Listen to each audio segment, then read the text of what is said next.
자, 그 다음에 제가 여러분한테 소개시켜 줄 그런 어떤 수질오염의 한 유형은 부영양화라는 겁니다. 부영양화. 김장한 교수님께 많이 들었을 거예요. 그리고 여름철이면, 요즘은 딱히 계절을 가리진 않아요. 뭐, 왜냐면 이 부영양화로 인한 결과로서 각종 이제 뭐 조류들이 이렇게 번식을 할 때 그 조류는 어떤 때는 겨울, 어떤 종은 초봄에, 어떤 종은 한여름에, 어떤 종은 또 초가을에 뭐 이런 어떤 계절적인 특성 그리고 계절적으로 드러나는 그런 영양소의 분포에 따라서 다르기 때문에 시도 때도 없이 그 낙동강에 이렇게 퍼지는 조류의 원인이 되는 현상이 부영양화가 됩니다.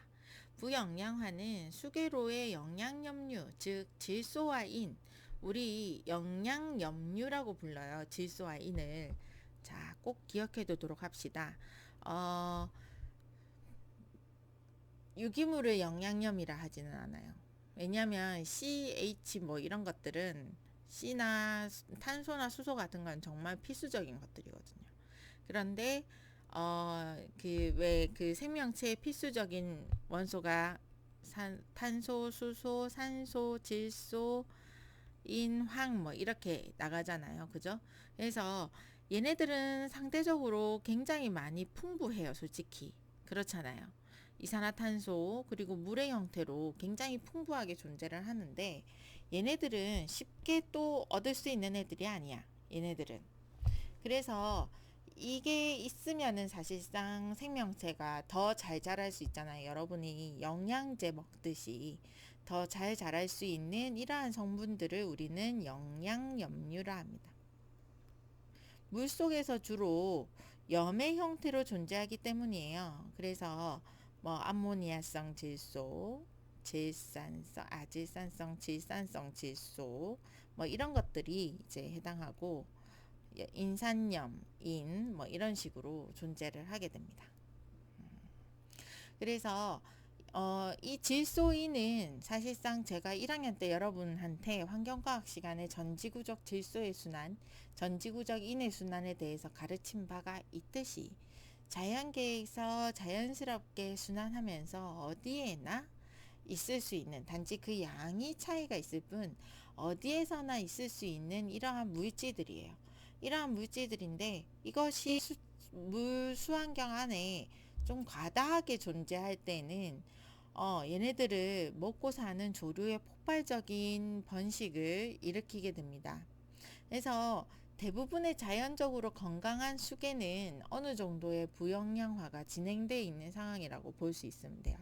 여기서 이제 수초도 자라고 물고기도 있고 뭐 그죠? 뭐 이런 식으로 가는데 여기서 이제 더 조류가 진행되면은 이제 물고기도 여기에 있는 그 왼쪽에 있는 것보다 훨씬 작게 자라고 이러는 거지. 근데 이렇게 쨍하게 맑고 바닥까지 다 보이게 투명한 그런 영양염류 농도가 굉장히 낮은 이러한 수계를 빈영양수계라 불려요.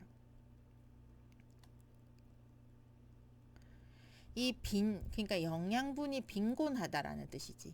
빈 영양수계도 딱히 그렇게 바람직하지는 않아요.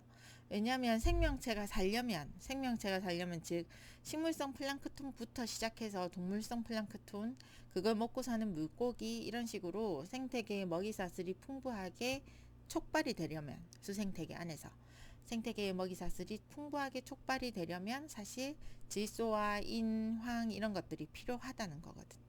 그래서 이 빈 영양수계도 딱히 바람직하지는 않고 적정하게 이 영양염류 이런 것들이 존재해주면 좋은데 이게 인위적으로 발생한 영양염류의 과다 유입에 의한 부영양화의 경우에는 자연계에서 감당하기 어려운 수준으로 N과 질소와 인이 막 존재하게 돼서 우리는 이것을 사실 인위적 부영양화라고 부릅니다. 인위적 부영양화 이렇게 부르죠. 그래서 인위적 부영양화가 있을 때 사실 왜 우리가 조류 때문에 골치를 먹느냐, 그럼 뭐 그 리비히의 최소량의 법칙이라고 여러분 고등학교 수학 그 생물 시간에 배운 적이 있는지 모르겠어요. 사실 질소와 탄소 그 탄소와 질소와 이것의 그 어떤 생명체 알맞은 비는 100대 5대 1 정도로 알려져 있어요. 그런데 만일에 탄소는 100 정도가 존재하는데 질소가 뭐 한 2.5밖에 존재하지 않는다.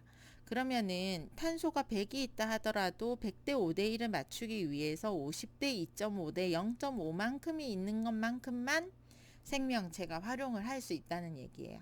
그래서 제가 고등학교 때 이렇게 배웠던 이렇게 이런 어떤 그 양동이가 있어요. 양동이가 있는데 원래 이 영양소는 이만큼 필요해요. 이게 뭐 탄소, 이게 뭐 다른 그런 다양한 영양소를 할 때 원래 이 부분의 영양소는 이만큼 필요한데 이거밖에 없잖아요. 그러면 물이 다 이렇게 넘치는 거야. 남는 거죠. 생명체에 이용되지 못하고 남는 거죠. 적절한 비율만큼이 존재해야 되고 그 비율만큼 존재하게 되는 가장 제한적인 원소의 존재량에 따른다. 생명체의 생명이 그것이 이제 리비히의 최소량의 법칙인데 이런 어떤 부분이 사실 자연계 수체 내에서 질소와 인이 그렇게 흔하게 존재하지 않고 적정량만 존재하기 때문에 조류도 그냥 여름철 물을 약간 시퍼렇게 만들고 사라지게 마련이었던 것이 인간이 지속적으로 수계 내에 질소와 인을 유입시켜 왔기 때문에 얘네들이 질소인이 너무 많아져 버린 거지. 그리고 유기물은 항상 공급이 돼요. 어디선가 계속 물고기가 사망해 가고 있잖아. 그죠? 그래서 원래는 얘네들이 부족했었는데 얘네들이 인위적인 부영양화로 인해서 풍부해져 버려서 조류가 너무 많이 발생을 하는 현상을 우리는 부영양화라고 부릅니다. 그래서 이런 부영양화가 일어나면 사실 빈영양수계보다는 그 산소가 고갈돼 가지고 무슨 물고기들이 또 죽기도 하고 수초도 팍 죽기도 하고 이래 가지고 밑에 이제 침정물이 늘어나요. 그리고 물이 초록빛으로 빛나요. 조류가 번식해 가지고 뭐 그런 어떤 특징이 있어요. 자, 그러고 나서 그 다음에 이제 내가 얘기할 수질오염의 한 유형은 중금속이나 유해물질에 의한 사고입니다. 낙동강 물을 여러분은 신뢰하기 어렵다라고 얘기를 하죠. 낙동강 물을 신뢰하기 어려운 이유는 사실 낙동강에서 유독 이런 우리나라가 이렇게 있으면 낙동강 유역이 이렇거든요. 굉장히 커요. 요 위에가 한강 유역이고 낙동강 유역이 이제 그 태백산맥 황지연못에서부터 발원을 해가지고 쫙 이렇게 흘러내려오는데 이 중간에 뭐 있어요? 대구 있고 그리고 막 대구 근처에 달성 국가산단 뭐 엄청 큰 산업단지들이 막 있잖아요. 이 산업단지들이 낙동강에 이제 계속 이제 그 어쩔 수 없이 산업단지가 공장이 산업용수를 쓰고 더러워진 물을 제대로 처리를 하고 내보내야 되는데 뭐 처리하기 전에 이렇게 고의적이든 실수였든 이렇게 나가는 그런 어떤 사고가 생기는 거죠. 그래서 낙동강 페놀오염 사고에 대해서도 한번 그 영상을 보고 갈게요. 자.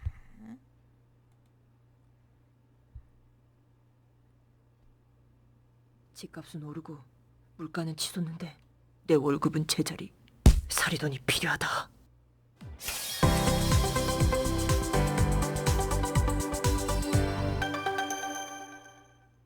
1991년 오늘 경북 구미공업단지 내 두산전자에서 발암물질 페놀이 영남지역 주민의 식수원인 낙동강으로 대거 유출됐습니다. 수돗물에서 냄새가 난다는 신고에 당국이 원인 규명 없이 투입한 염소 소독제는 사태를 더 악화시켰습니다. 파이프 파열로 유출된 페놀이 염소와 반응하면서 독성이 더욱 강화됐고 수돗물은 페놀로 급속히 오염됐습니다. 여기에 더해 두산전자는 검찰 조사 결과 페놀이 함유된 악성 폐수를 낙동강 지류에 무단 방류한 것으로 드러났고 결국 임직원 6명이 구속됐습니다.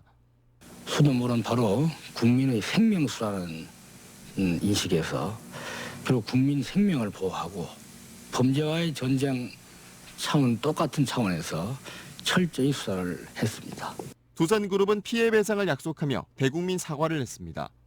모든 피해에 대해 전액 보상해 드릴 것을 약속드리며 이 보상과는 별도로 수질 개선 기금으로 대구시에 200억 원을 기부하겠습니다. 아니 왜? 하지만 대국민 사고 한 달 뒤 두산전자는 2차 페놀 유출 사고를 일으켰고 결국 그룹 회장이 사임하고 환경처 장관이 경질됐습니다. 그해 12월 오염자 부담 원칙을 강화하는 환경개선 비용 부담법이 제정되는 계기가 되기도 했습니다. 페놀 오염 사건은 기업의 자유라는 명분 아래 때로는 무시됐던 환경의 가치를 일깨웠습니다. 오늘 다시 보기였습니다. 네. 자, 제가 또 등장을 하겠습니다. 잠시만요. 이 낙동강 페놀 오염 사고는 굉장히 유명했던 사고예요. 여러분 1991년에 태어났었나? 네. 1991년도는 저도 중학생 때인갑다. 제가 95년도에 고3이었어요. 그래서 중학교 때였는데 난리가 났던 기억이 나요. 생각해봐요. 이 두산이 이 사고를 일으키고 나서 왜 대구시에만 돈을 줘? 부산시에도 줘야지. 이까지 흘러내려와서 난리 부르스를 쳤는데, 네, 난리 했어요. 그래서 환경 개선 비용 부담금 제도가 이 일로 인해서 생기긴 했는데, 사실 1991년에 이 낙동강 페놀 오염 사고 외에도 굉장히 잊을만 하면 한 번씩, 잊을만 하면 또 한 번씩 그런 식으로 수질 오염 사건이 계속되게 됩니다. 그럼 이쯤에서 사실 오염원이라는 것에 대해서 한번 설명을 해보도록 할게요.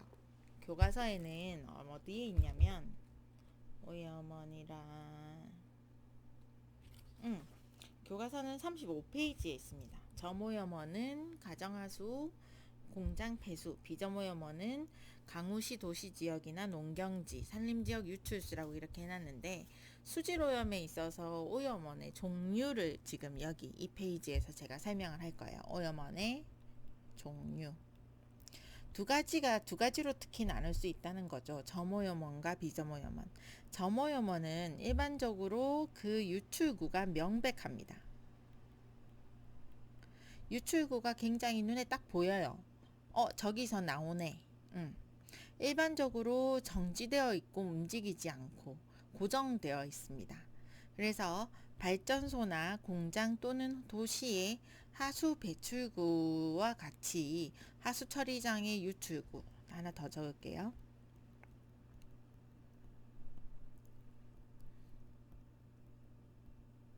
그래서 어떠한 누가 쓰다가 버린 물을, 누가 쓰다가 폐기한 물을 우리가 자연계에 돌려보내기 전에 자연수계에 원래 가지고 있던 수질에 영향을 주지 않을 정도로 처리해서 배출을 한다고 할 때 그 처리해서 배출하는 고정적인 유출구를 우리는 점오염원이라고 불러요.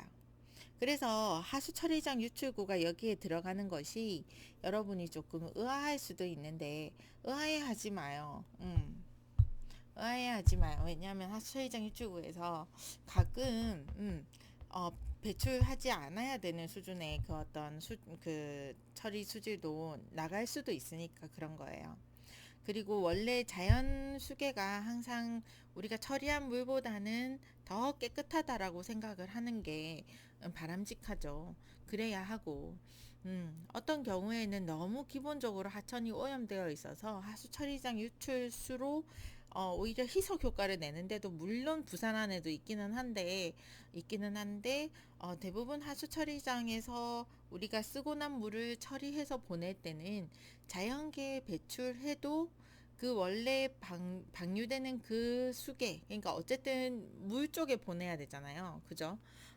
방류를 시킬 때 그 방류되는 그 처리된 물을 받아 안는 수계를 우리는 방류 수계라 부르는데 그 받아 안는 하천의 원래 수질을 해치지 않을 수준으로 보내게 되어 있고 그 수준에 해당하는 수질의 그 어떤 기준선을 우리가 법으로 정해놨어요.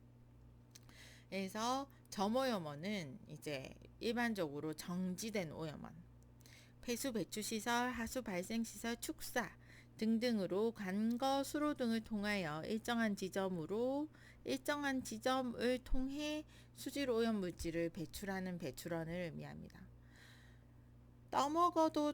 금방 떠먹어도 좋을 수준으로 처리해서 내보낸다면 이걸 굳이 오염원이라 부르지는 않겠죠. 그렇지만 그 정도 수준으로 처리해서 보낼 공학적인 비용이 수지가 안 맞아요. 그래서 이 정도 최소한의 비용을 들여가지고 자연계에 최소한의 영향을 줄 수 있을 수질로 이렇게 맞춰가지고 처리해서 내보내야 된다는 그러한 어려운 부분이 있죠. 이 환경공학에서는. 그 다음 우리가 이제 설명해야 되는 건 비점오염원이에요. 비점오염원은 분산되고 움직이는 오염원을 얘기해요. 즉 어디서 어디까지인지 우리가 알기가 힘들어. 점오염원에 비해서 가장 큰 특징은 점오염원은 어디서 배출되는지 이렇게 유출구가 딱 보여요. 저기서 지금 처리된 물이 나오고 있군 이렇게 보이는데, 비점오염원은 도시에 비 내리면 이 물들 어디로 가는지 우리가 도로를 씻어 내려 가지고 어디로 가는지 우리가 딱히 이렇게 특정 지어 가지고 물을 따라가기 힘들어요. 그래서 그 물을 모아서 처리하기도 더 힘들어요. 예, 비점오염원의 정의는 도시, 도로, 농지, 산지, 공사장 등으로서 불특정 장소에서 불특정하게 수질오염 물질을 배출하는 배출원을 우리가 비점오염원이라고 합니다. 분산되고 움직이는 오염원. 그래서 수질에 있어서는 점오염원, 비점오염원 이게 굉장히 주된 그 두 축을 형성하고 있어요. 대기오염에서는 어때요? 면도 있고 선도 있어요. 도로 같은 경우에 선오염원이라고 부르죠. 대기오염에서는 그렇지만 수질오염에 있어서는 주로 점오염원과 비점오염원을 구분하여 얘기하고는 합니다. 자, 그러면은 가정하수란 무엇인가? 우리 도시하수, 생활하수 이렇게 부르기도 합니다. 주거지역과 상업용 및 공공시설에서 배출되는 하수를 의미하게 된 하수라고 부르기도 해요. 아래 하자, 물수자, 하수. 우리가 받아서 쓰는 물은 우리 손 위로 떨어진다 해서 상수에서 상수가 하수로 이렇게 바뀌는, 사용하고 나면. 그렇지만 산업용수나 공업용수, 농업용수가 사용되고 나면 폐수가 됩니다. 폐기되어야 되는 폐기물의 성격을 띠게 되죠. 그래서 하수와 폐수는 같지 않아요. 우리가 주로 주거지역에서 쓸 때 상수가 하수가 되는 거고, 상업용 및 공공시설, 이게 주거에 해당, 이게 상업용 및 공공 이렇게 되는 거죠. 여기서 용수를 쓰고 나면 폐수로서 버려지게 됩니다. 그리고 우리나라 하수도법상의 하수라는 것은 사람의 생활이나 경제활동으로 인해서 액체성 또는 고체성의 물질이 섞여서 오염된 물, 즉 오수라고 불리는 그런 오수를 말하면 오염된 물이란 뜻인데요. 액체성 또는 고체성의 물질이 섞여서 오염된 물을 말하는 것이 우리가 이제 하수가 됩니다. 여기서 액체는 무엇이고 고체는 무엇이에요? 고체는 응가, 액체는 시약, 뭐 이런 것들을 얘기를 하고요. 그리고 우리가 집에서 쓰는 우리 몸을 씻는데, 샤워를 하는데 쓰는 물이라든지 세탁, 설거지, 청소, 그리고 배설 등등등 에서 쓰이고 나서 배출되는 물을 우리가 하수라고 부릅니다. 하수. 그래서 주로 가정하수라고 하면 도시하수, 생활하수라는 말과 거의 같게 쓰이고요. 같게 쓰이고, 가정에서 쓰고 배출해서 버리는 그런 물을 의미하게 됩니다. 자, 그럼 우리가 상수도 보급률은 무엇이며 하수도 보급률은 또 무엇이냐 말이지. 그래서 이걸 좀 여러분이 알아줘야 돼요. 우리나라 상수도 보급률은 사실 96%가 넘는다 하거든요. 그래서 전체 인구 중에 상수도 보급률은 단위가 뭐겠어요?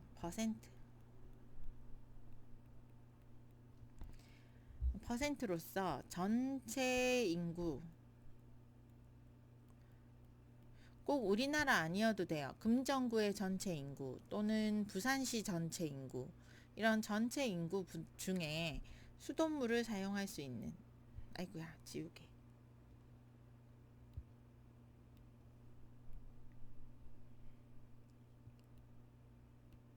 수돗물을 사용할 수 있는. 교수님, 수돗물을 사용 못하는 사람도 있습니까? 그럼요. 내가 어딘가에 이렇게 땅을 샀어요. 근처가 허벌판이야. 그러면 여기 수도꼭지 하나 꽂아주세요 하면은 수돗물 쓸 수 있을까? 못 써요. 거기까지 상수도 사업본부 아니면은 지자체 수도과에 전화해가지고 관 좀 묻어주세요 이렇게 얘기를 해야 돼요. 그러면 거기 그 산골짜기에 내가 들어가 살려고 한 것도 아니고 자기가 그래 외진데 들어가 살면서 이까지 관은 묻는데 그거를 나라 돈으로 해줘야 돼? 뭐 이런 어떤 얘기에 의해서 뭐 어디까지는 내가 돈을 내고 어디까지는 관이 돈을 내고 뭐 그런 어떤 규칙들도 있어요. 그래서 사실 아무 데서나 우리가 수돗물을 지금 쓸 수 있기 때문에 상수도 보급률이나 상수도 보급에 대한 그 귀중함을 잘 모르고 사는데 사실 굉장히 귀중한 일이에요. 굉장히 가치로워요. 이게 얼마나 많은 사람들의 그 생명을 구하는지 몰라요. 왜 상수도 보면 이제 수돗물은 일단은 수돗물 뭐야? 자연수를 치수하여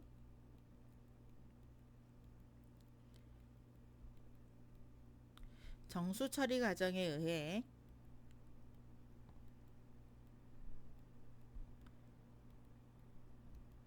처리해 보급하는 물.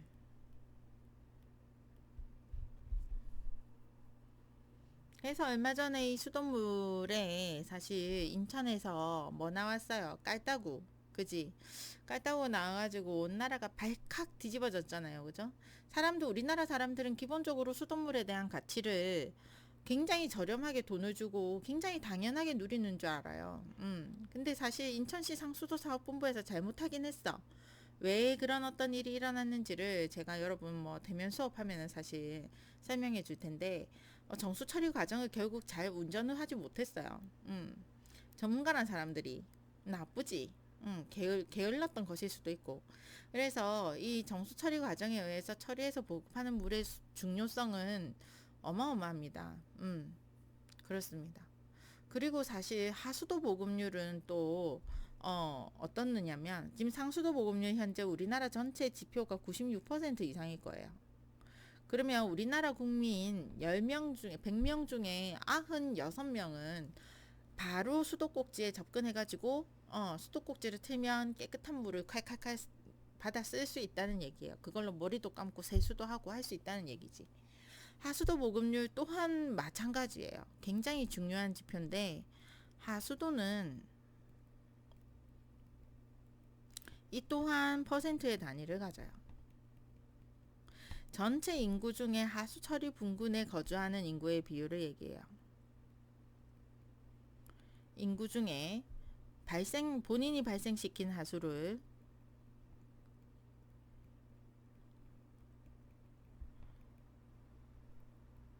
하수 처리장에서 처리되는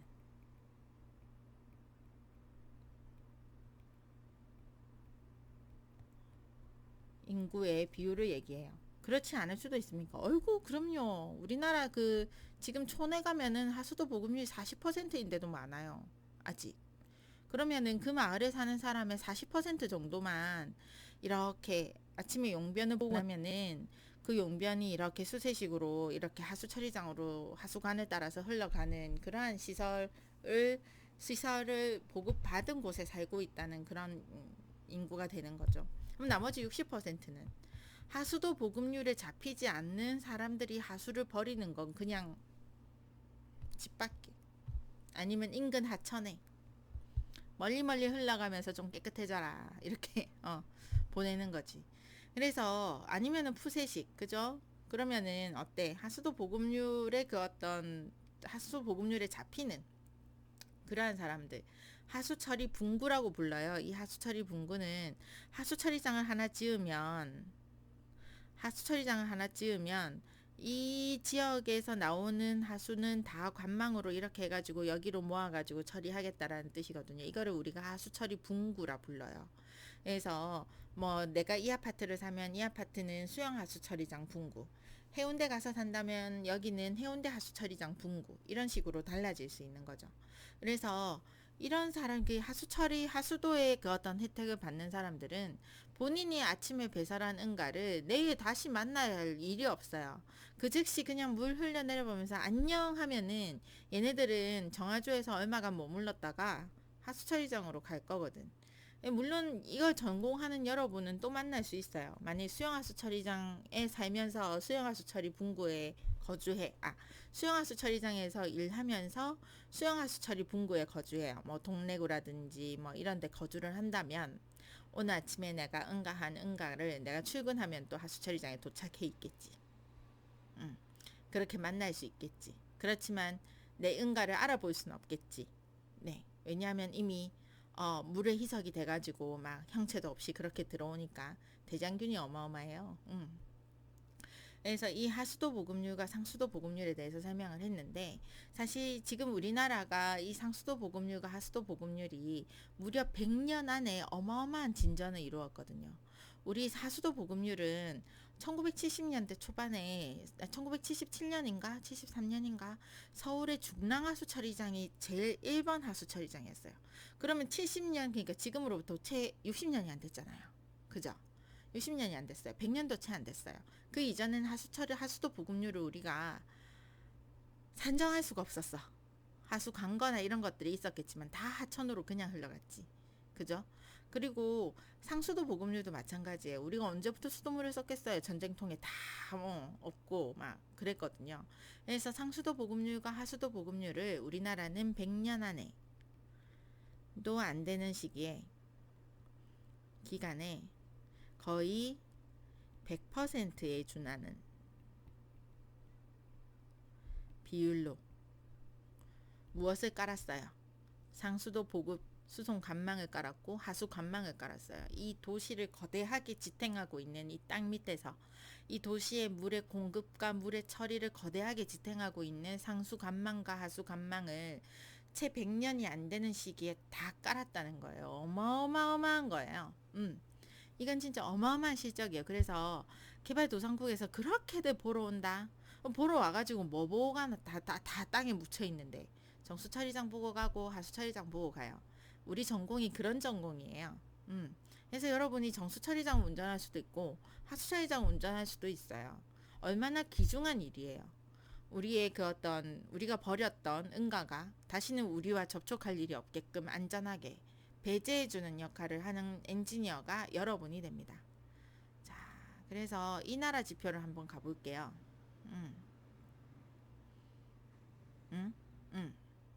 이 나라 지표라는 통계청이 운영하는 사이트에 가보면 이렇게 무언가를 검색할 수 있어요. 그래서 상수도 보급률 한번 검색해 볼게요. 아이고. 보급. 상수도 보급률 이렇게 가보면 농어촌 상수도 보급률 이렇게 있죠. 그죠? 잠시만요. 상수도 보급률 검색, 상수도 급수 현황으로 검색해야 되는 거구나. 자, Alt 탭. 네, 상수도 급수 현황. 자, 급수 현황으로 검색을 하면 환경부가 매년 상수도 통계를 내거든요. 그래서 상수도 보급률 및 급수량이라고 해서 이렇게 그래프가 떠요. 여러분 잘 보이나요? 1인 1일당 그 상수도 급수량도 나오고요. 그래서 지금 2000년도에 우리가 상수도 보급률은 93.5였고 1인 1일 332리터의 물을 썼어요. 많이도 쓴다. 333리터. 2011년도 쭉쭉쭉 올라오는데, 자, 2006, 2016, 2017, 2018년도에 우리나라 상수도 보급률은 97%에 달합니다. 그리고 2018년도에 우리나라 사람 한 명이 하루에 쓰는 물은 348리터로 굉장히 많은 쭉쭉쭉 올라가는 그러한 현상을 보이고 있어요. 왜? 계속 날이 더워져서 더 많이 씻어요. 그리고 산업용수 양도 많이 늘었을 거예요. 자, 이렇게 우리가 알아보기도 합니다. 자, 그 다음 시간에 또 다음 거를 설명을 할게요.